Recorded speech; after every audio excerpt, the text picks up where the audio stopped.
जितने चाहो उतने लेफ्ट शिफ्ट ऑपरेटर्स यूज करके वहां पे आपको आउटपुट शो करा सकते हो या मल्टीपल ऑपरेशंस परफॉर्म कर सकते हो। ठीक है, अब जैसे ये तो इसका आउटपुट हो गया। एक प्रोग्राम और पूछता हूँ।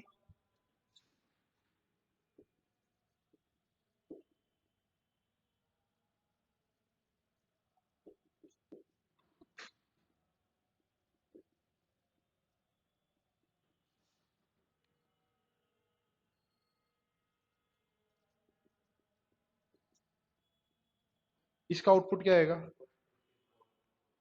4 तक आएगा, 1 से 4 आएगा, पांचवे में ये फॉल्स हो जाएगा। जैसे ही ए की वैल्यू 4 हुई, यहाँ पे आया कंडीशन ट्रू निकली, 4 प्रिंट हो गया, 1 2 3 4 प्रिंट हो गया, ऊपर गया 5 हुई, 5 आने पे यहाँ पे कंडीशन क्या हो गई? फॉल्स, क्योंकि 5 जो है वो लेस देन तो नहीं है, इक्वल्स टू है। लेकिन इक्वल्स टू की सिचुएशन अपन ने उसको दिखाई नहीं। कंप्यूटर को जो बताओगे वो वही काम करेगा, नहीं बताओगे तो नहीं करेगा। ठीक है, आपने उसको इक्वल्स टू की सिचुएशन नहीं दी, उसने उसका आउटपुट भी नहीं दिया। ठीक है, जैसे ही यहाँ पे लाओगे कंडीशन क्या होगी, उसके अकॉर्डिंग फॉल्स हो चुकी है। ठीक है ना, तो फॉल्स होते ही अंदर एंटर नहीं करेगा, लूप से एग्जिट हो जाएगा। जब एग्जिट होगा तो सीधा बाहर, जो भी बार आपने ऑपरेशन परफॉर्म कर रखा है वो हो जाएगा। अच्छा, अगर मैं यहाँ पे जस्ट सी आउट के नीचे ब्रेक यूज कर देता हूं, एक कीवर्ड होता है ब्रेक, ब्रेक नाम का एक कीवर्ड होता है, और एक होता है कंटिन्यू। दोनों में फर्क क्या है? देखो, ब्रेक का काम क्या है? गाड़ी में ब्रेक का काम क्या होता है? जहां लगाओगे वहीं गाड़ी रुक जाएगी। सीधी सी बात है, यहाँ पे भी यही काम, जहां लगाओगे वहीं गाड़ी रुक जाएगी। जहां ब्रेक लगाओगे प्रोग्राम के अंदर, वहीं प्रोग्राम स्टॉप हो जाएगा। जो भी आपका रिसेंट आउटपुट है वो रिसेंट आउटपुट आ जाएगा, और उसके बाद में प्रोग्राम एग्जीक्यूट होना बंद हो जाएगा। कैसे बंद हो जाएगा? फर्स्ट टाइम पे a=1, a<=5, कंडीशन ट्रू अंदर आ गया, क्या प्रिंट हो गया? नहीं, पूरा प्रोग्राम बंद नहीं होगा, आउटपुट होल्ड हो जाएगा आपका। आउटपुट कहाँ के होल्ड हो जाएगा? जैसे 1 आ गया, 1 पे आपने रोक दिया, 1 आ गया, अब उसके बाद में क्या मिला उसको? ब्रेक। अब क्या हो जाएगा? इसके नीचे जो होगा ना वो नहीं चलेगा। नहीं, इसके नीचे अगर आपने कुछ लगा रखा, नहीं वो तो चलेगा, लेकिन इस ब्रेक के नीचे अगर आपने कोई स्टेटमेंट लगा रखा है, सपोज करो आपने, मैंने इस करली ब्रेस को मैं यहाँ लगा देता हूँ और यहाँ पे एक सी आउट लगा देता हूँ, यहाँ पे हेलो प्रिंट करा देता हूँ 1 के बाद में, तो क्या ये हेलो एग्जीक्यूट होगा क्या? ये हेलो एग्जीक्यूट नहीं होगा। क्यों? क्योंकि इसको ब्रेक मिल गया। जैसे ही ब्रेक स्टेटमेंट मिलेगा, नीचे वाले जो स्टेटमेंट आपने लगा रखे हैं वो स्टेटमेंट एग्जीक्यूट नहीं होंगे। क्यों नहीं होंगे? ब्रेक स्टेटमेंट उसको मिल जाएगा, वो क्या कर देगा? सिचुएशन को वहीं रोक देगा। अगर ये ब्रेक नहीं लगाता मैं, तो ये हेलो भी एग्जीक्यूट होता, और मल्टीपल टाइम एग्जीक्यूट होता। जितनी बार अपन ने लूप लगा रखा है उतनी बार नंबर के साथ में एग्जीक्यूट होता है। ठीक है, तो ब्रेक का काम ये रहता है। कंटिन्यू क्या काम करता है? एक बार तो नीचे, एक स्टेप आगे आपको मूव कर देगा। ठीक है, ये ब्रेक और कंटिन्यू के काम है। हाँ बिल्कुल यूज कर सकते हैं। जैसे आपने एंडल यहाँ, जैसे आपने स्लैश एन यहाँ लगाया है, तो क्या स्लैश एन को यहाँ पे ए और यहाँ स्लैश एन यूज कर सकते हैं? ऐसे ही यहाँ पे एंडल और यहाँ पे ए यूज कर सकते हैं। जैसे यहाँ जो सीन यहाँ था ना, फर्स्ट टाइम पे जैसे सिलेक्शन लगाया था तो यहाँ लाइन ब्रेक हो रहा था, यहाँ एम्प्टी आ रहा था। अगर ये एंडल आप यहाँ लगा दोगे तो सेम सिचुएशन यहाँ पे भी आ जाएगी। यहाँ पे फर्स्ट टाइम पे लाइन ब्रेक हो जाएगा, खाली आएगा, उसके बाद में स्टेटमेंट एग्जीक्यूट होगा। ठीक है ना, तो इस तरीके से इसको यूज कर सकते हैं।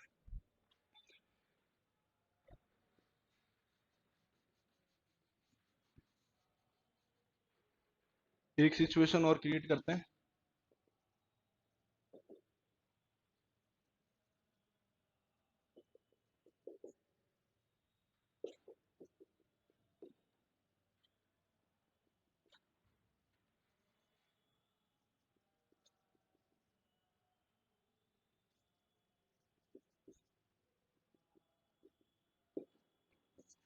इसका आउटपुट क्या आएगा?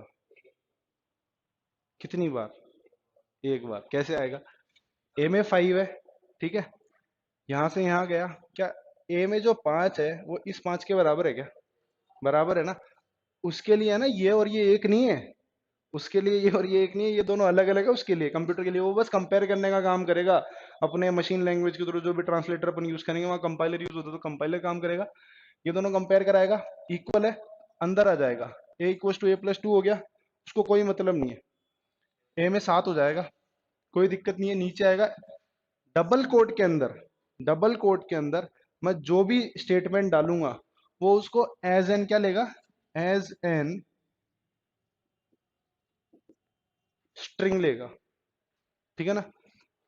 प्री डिफाइंड कीवर्ड्स के अलावा अगर आप डबल कोड के अंदर कुछ यूज करते हो, जैसे डबल कोड के अंदर मैंने स्लैश एन यूज किया था तो स्लैश एन प्रिंट होना चाहिए था ना, लेकिन वो प्री डिफाइंड है, उसको उसका काम फिक्स है भाई, स्लैश एन का काम है लाइन ब्रेक करने का, तो वो प्रिंट नहीं होगा। उसके अलावा अगर आप कुछ डालते हो डबल कोड के अंदर तो वो एज एन स्ट्रिंग लेगा और उसको एज इट इज प्रिंट करा देगा। सपोज करो आपने ए डाला, अब ए नाम का वेरिएबल क्रिएट किया था, ठीक है, बट आपने उसको डबल कोट में डाल दिया तो उसको नहीं पता वो ए उसके लिए अलग है, ये ए उसके लिए अलग है, ये एज एन स्ट्रिंग लेगा। स्ट्रिंग क्या होता है, द ग्रुप ऑफ कैरेक्टर्स, उसको स्ट्रिंग बोलते हैं अपन, ठीक है। तो अपने पास में यहाँ पे आउटपुट आ जाएगा ए, ना कि 5। ये नहीं आएगा। 5 कैसे आएगा, मतलब सॉरी 5 तो वैसे भी नहीं आएगा। अगर मैं ये स्टेटमेंट को कमेंट कर देता हूं तो अब इसको कंपाइलर रीड नहीं करेगा, अब आउटपुट आ जाएगा 5। अब अगर मैं इसी स्टेटमेंट को कमेंट कर देता हूँ, ये शो नहीं होगा कंपाइलर को, इसके आगे मैंने डबल स्लैश लगा दिया तो डबल स्लैश कमेंट करने का काम करता है, हाइड कर देगा कंपाइलर से। यहाँ पे आएगा compiler a equals to 5, a equals to 5, condition true है, ए जो है ए में जो 5 है वो इस 5 के बराबर है। अंदर आएगा सी आउट ए, ए की जो वैल्यू है वो वैल्यू अपने पास में प्रिंट करा देगा 5, ठीक है। और अगर ये स्टेटमेंट भी चला दूंगा तो ए की वैल्यू 5 से क्या हो जाएगी 7, 5 प्रिंट नहीं होगा फिर 7 प्रिंट होगा, ठीक है। और कितनी बार प्रिंट होगा, एक बार। पता है क्यों, क्योंकि जब 7 हो जाएगा ना तो 7 होने के बाद ही मैं ऊपर इंक्रीमेंट करने जाएगा, जब इंक्रीमेंट करने जाएगा ना तो उसको ए प्लस प्लस मिलेगा, 7 से वो क्या हो जाएगा 8 हो जाएगा। जब यहां आएगा तो ए की वैल्यू 8 हो चुकी होगी, 8 इज इक्वल्स टू 5 है क्या, नहीं है ना, कंडीशन क्या हो गई फॉल्स हो गई, तो इस लूपिंग बॉडी के अंदर एंट्री नहीं करेगा, इस लूपिंग बॉडी से एग्जिट हो जाएगा और बाहर जो भी आपने ऑपरेशन परफॉर्म कर रखा है वो प्रिंट करा देगा। अच्छा, अगर मुझे इसी प्रोग्राम में अगर इसी प्रोग्राम में मुझे ए की रीसेंट वैल्यू चेक करनी है, मतलब लूप से एग्जिट होने के बाद मेरे पास में ए की लास्ट वैल्यू क्या आई, तो वो कैसे चेक कर सकता हूं मैं, और कोई सजेशन। भाई अगर अभी जैसे ए की वैल्यू 8 हो गई, मुझे नहीं पता ए की वैल्यू क्या हुई, मुझे क्या पता क्यों एग्जिट हुआ, मुझे कोई आइडिया नहीं है, मुझे निकालने के भाई ए की लास्ट वैल्यू क्या आई फॉल्स होने के बाद में, तो उसके लिए ये जो लूपिंग बॉडी है इसके बाहर ही जाएगा कंपाइलर जब फॉल्स होगी, तो उसके जस्ट बाहर आप क्या कर सकते हो, सी आउट लगा के चेक कर सकते हो। जब लूपिंग बॉडी के बाहर आएगा तो सिंपल सी बात है, ऊपर से नीचे टॉप टू बॉटम में अप्रोच चलती है सी और सी प्लस प्लस के अंदर, टॉप टू बॉटम में अप्रोच चलती है तो टॉप टू बॉटम में अप्रोच चलती है तो ऊपर से नीचे कंपाइलर चलता है, ठीक है। जावा के अंदर बॉटम टू टॉप चलती है तो वो नीचे से कंपाइल होता है, ठीक है। तो टॉप टू बॉटम चलेगी तो ऊपर से नीचे आएगा तो उसको ये सी आउट मिलेगा। लूपिंग बॉडी के बाहर कंडीशन फॉल्स होने पे जो भी सिचुएशन क्रिएट होगी उसमें ए की रिसेंट वैल्यू अपने को शो हो जाएगी। अभी 8 हुई थी, यहाँ पे आएगा 8 भी प्रिंट हो जाएगा। भाई रिसेंट वैल्यू निकालना चाह रहे हो ना, आप चेक करना चाह रहे हो कि भाई फॉल्स क्यों हुआ, जो लास्ट वैल्यू आई वो क्या आई, तो वो अपन यहाँ चेक कर सकते हैं, ठीक है।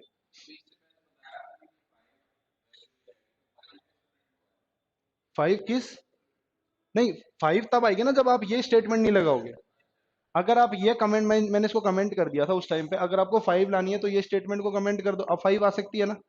अगर ये स्टेटमेंट रहेगा तो 7 आएगी, 7 आएगी, और इंक्रीमेंट कर दोगे फिर चेक करोगे तो कंडीशन फॉल्स हो जाएगी, अंदर आएगा नहीं, फिर बाहर आके ये वाला स्टेटमेंट एग्जीक्यूट होगा तो अपने पास में 8 आ जाएगी। इतना क्लियर है, ठीक है।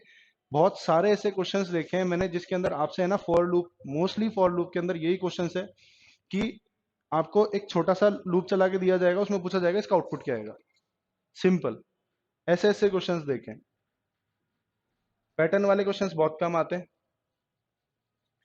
क्योंकि थ्योरेटिकल ऐसा कुछ इसमें मतलब अपने को प्रोग्रामिंग करनी है नहीं, अपने से ऑब्जेक्टिव टाइप्स पूछे जाएंगे कि इसका आउटपुट क्या आएगा, ठीक है। पैटर्न वाली बात आ जाएगी तो पूरा प्रोग्राम बनाना पड़ता है वहां पे, ठीक है, तो उसका कोई इशू नहीं है अपने पास में।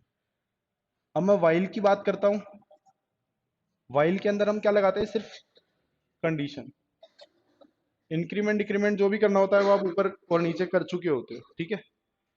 इसके अंदर आप काम करोगे वही सेम चीज मैं वाइल के अंदर भी कर सकता हूँ, जो मैं फॉर के अंदर कर रहा हूँ वो सेम चीजें मैं वाइल के अंदर भी कर सकता हूँ। A is less than equals to 5, cout a, ठीक है। और इसी के अंदर अगर मैं इंक्रीमेंट डिक्रीमेंट कर दूं, ए प्लस प्लस, तो यहाँ पे भी वही आउटपुट आएगा 1 2 3 4 5 विदाउट वाइट स्पेसेस, बीच में कोई वाइट स्पेस नहीं आएगा। ए में 1 इनिशियलाइजेशन ऊपर कर दिया आपने,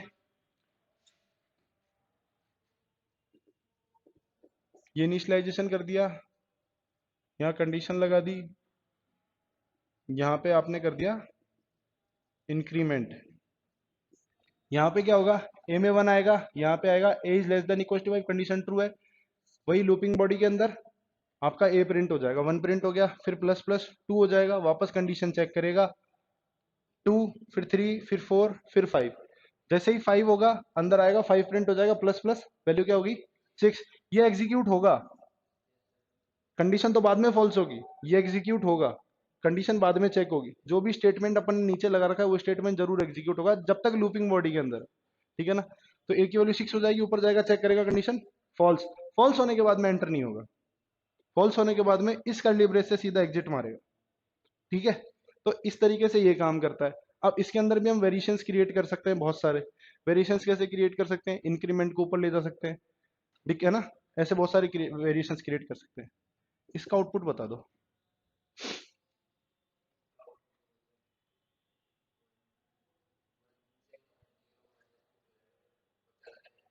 और कोई सजेशन?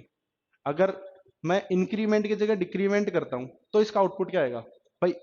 इंक्रीमेंट तो समझ गए होंगे आप, कब तक होगा, जब तक कि 5 तक होगा, डिक्रीमेंट कर दूंगा तो कहां तक चलेगा?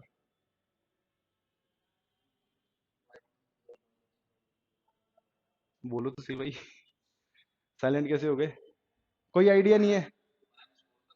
नहीं, चलता ही जाएगा, इनफाइनाइट लूप चलेगा, स्क्रीन ही नहीं रुकेगी, कंट्रोल पॉज ब्रेक दबाना पड़ेगा। भाई जब हमने प्रोग्रामिंग अगर की है तो उसके अंदर कभी हम सबके साथ हुई है सिचुएशन की, हाँ हाँ, वहां तो रुकेगा ही ना, लेकिन इनफाइनाइट चल गया ना एक बार, तो 32,767 तक चले ही जाएगा, वहां तक 768 तक चले ही जाएगा ना, वहां तक जो उसकी साइज है वहां तक उस चले ही जाएगा, चलता रहेगा। तो अपने लिए तो इनफाइनाइट ही है ना, अगर लॉन्ग लगा दोगे तो वो इनफाइनाइट ही चलेगा जब तक उसकी वो लास्ट लिमिट नहीं आ जाती है।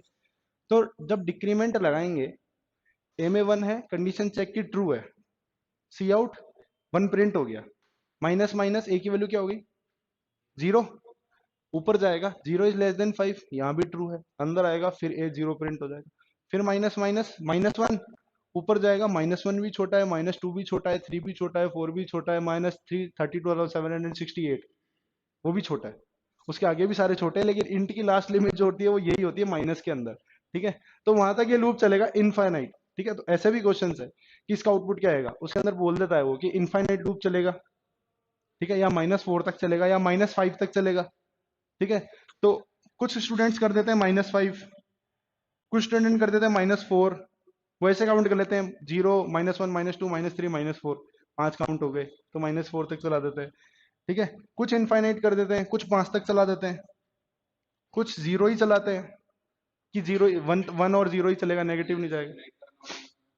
यहाँ ब्रेक लगा दो।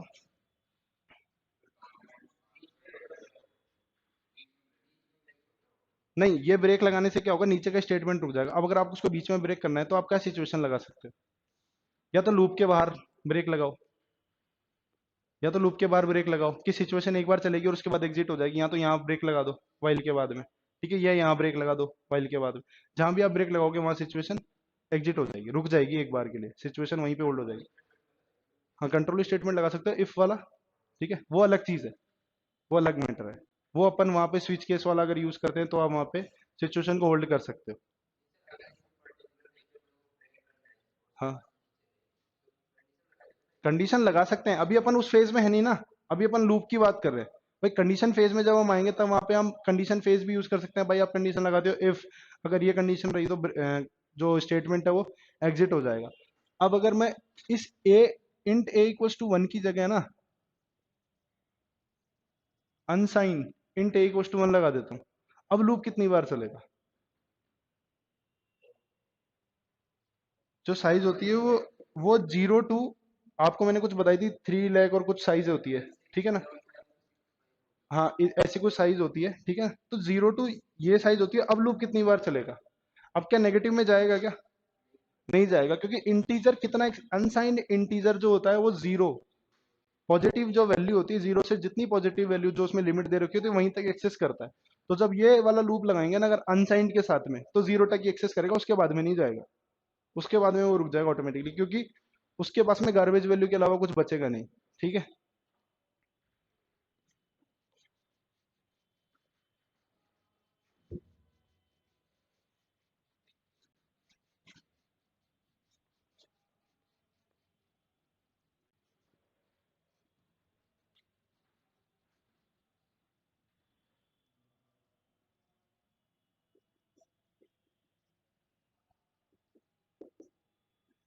इसका आउटपुट क्या आएगा? ए में 1 डाला है मैंने, ठीक है, while a less than equals to 5, a equals to a plus two, loop के अंदर, लूपिंग बॉडी के अंदर हूं मैं, ठीक है। अब ये आप अपनी कॉपी में भी सॉल्व कर सकते हो, ऐसी कोई दिक्कत नहीं है, कॉपी में लिख के भी सॉल्व कर सकते हो, उसके बाद में नहीं चलेगा, देख लो,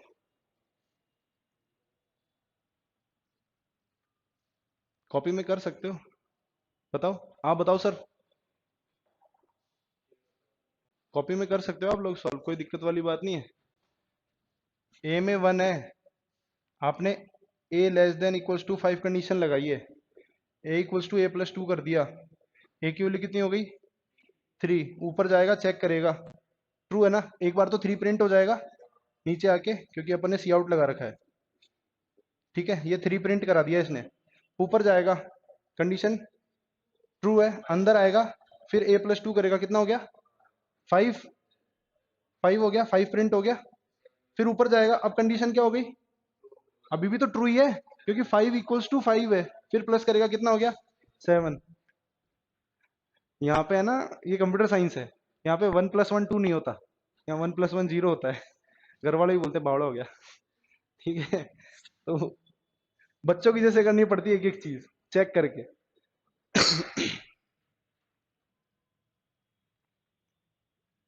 ठीक है, ये वाली सिचुएशन हो गई, ये सिचुएशन लगाता हूं तो क्या होगा, बस एक साइन चेंज किया है, लेस देन की जगह ग्रेटर देन कर दिया मैंने, अब ग्रेटर देन करने से क्या होगा, क्या स्टेटमेंट, क्या ये लूपिंग बॉडी के अंदर आएगा कि नहीं आएगा, या क्या प्रिंट होगा, कुछ नहीं आएगा, क्यों, स्टार्टिंग में ही कंडीशन फॉल्स हो गई, ए में अपन ने 1 डाल रखा है, यहाँ चेक करेगा ए ग्रेटर देन इक्वल टू 5 है क्या, नहीं चलेगा, ठीक है। अब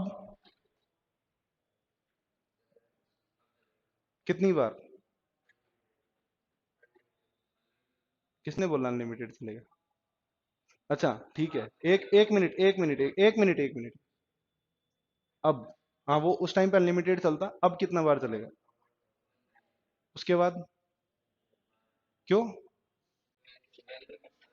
ज्यादा हो जाएगी, ए में 5 है, लेस देन तो नहीं है, बराबर है, बराबर है तो कंडीशन क्या हो गई ट्रू, अंदर आ गया, क्या प्रिंट होगा 7, 7 आ गया, उसके बाद में वापस ऊपर जाएगा, 7 इज ना तो लेस देन है ना इक्वल्स टू है, अब कंडीशन फॉल्स हो गई, एक बार लूप चलेगा, ठीक है। क्या डू और वाइल को अलग अलग यूज कर सकता हूँ क्या मैं, अब डू वाइल की बात करूं, तो क्या अगर मैं डू यूज ना करूं और सिर्फ वाइल यूज करूं तो वो कर सकता हूँ क्या, हाँ, अगर मैं, भाई डू का सिंटेक्स अपन ने ये पढ़ा है आज तक, अपन ने यही पढ़ा है कि भाई डू भी आएगा तो वाइल भी आएगा, तो क्या डू के अलावा, डू को छोड़ दूं मैं और फिर वाइल यूज कर सकता हूं क्या, कर सकता हूं, ठीक है। अगर मैं डू को ना लिखूं, डू को एग्जीक्यूट ना कराऊं और सिंपल वाइल के आगे सेमीकोलन लगा देता हूं, तो सेमीकोलन का मतलब मैंने आपको बताया था, स्टेटमेंट टर्मिनेटर होता है, एक बार चेक करेगा बस, उसके बाद में कुछ चेक नहीं करेगा वो, सिर्फ एक बार चेक करेगा, उसके बाद में चेक नहीं करेगा, इसका मतलब यही है। अगर मैंने यहाँ पे ए लेस देन इक्वल्स टू 5 लगाया है और ए में 1 डाला है और नीचे ए प्लस प्लस करा रहा हूँ ना, तो सिर्फ एक बार स्टेटमेंट एग्जीक्यूट होगा 1, उसके बाद में लूप नहीं चलेगा, चाहे कितनी बार भी ट्रू हो जाए कंडीशन, उसके बाद में लूप नहीं चलेगा, क्योंकि उसको टर्मिनेटर मिल चुका है, ठीक है ना। तो डू वाइल को, मतलब वाइल को डू के बिना यूज किया जा सकता है क्या, दिस स्टेटमेंट ट्रू और नॉट, तो स्टेटमेंट ट्रू है कि वाइल को हम बिना डू के यूज कर सकते हैं, ठीक है ना। ये क्वेश्चन लिख लो आप, can we use while as an alone keyword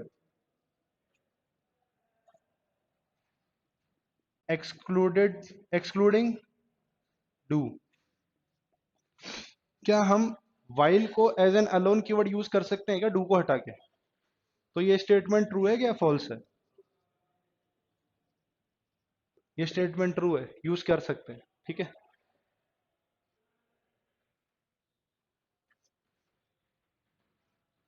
हो गया, कंप्लीट है।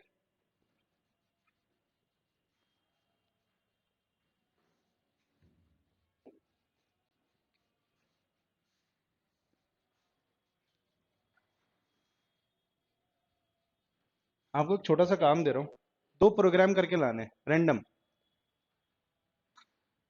कोई भी एक नंबर, मतलब प्रोग्राम ऐसा बनाना है, फॉर लूप के अकॉर्डिंग ही बनाना है। आप चाहे फॉर से बनाओ चाहे वाइल से बनाओ। आपको एक टेबल प्रिंट करानी है, यूजर जो नंबर एंटर करे उसकी टेबल प्रिंट हो जाए। ठीक है,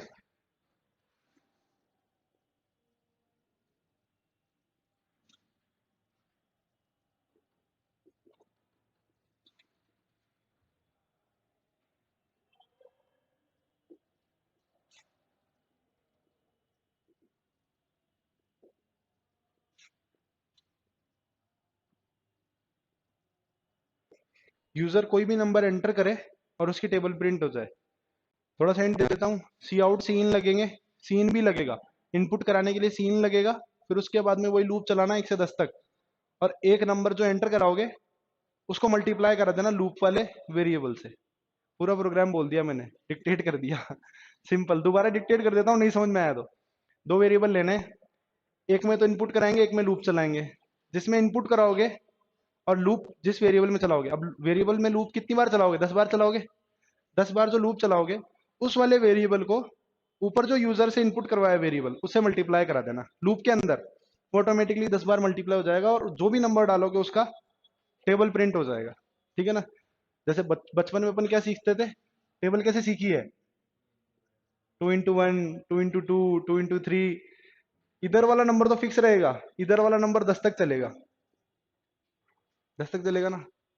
अब प्रोग्राम मैंने डिक्टेट कर दिया, अब आप लोग करके दिखा देना। ठीक है, ओके।